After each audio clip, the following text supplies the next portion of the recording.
Oh ma fifi. Oh, ma fifi. Il ne se voit pas vivre sans elle. Jean-François est éleveur de vaches laitières et depuis quelques années, il croule sous les dettes.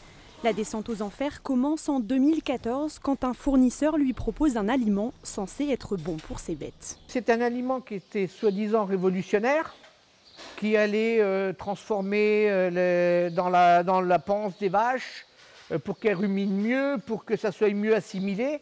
Et finalement, c'était un aliment qui était beaucoup trop riche en urée et ça l'a fait avorter 15 vaches.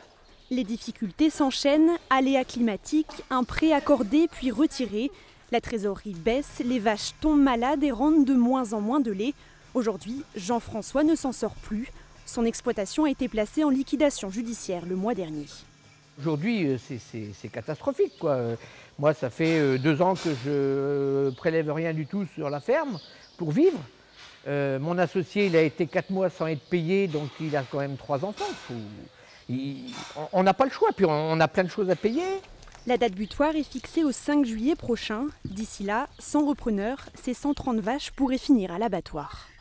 Le mandataire m'a dit qu'il viendrait chercher les vaches, qu'il les emmènerait au cadran et qu'elles seront vendues aux enchères à un groupe, le premier qui va être intéressé. Mais ça sera que pour faire du steak haché. Mais il va y avoir un problème, c'est qu'il faudra déjà qu'il les emmène, parce que je ne vais pas me laisser faire.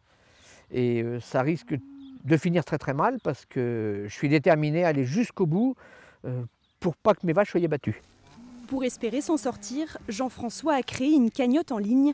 Les fonds récoltés permettront d'abord de soigner les vaches et améliorer la qualité du lait.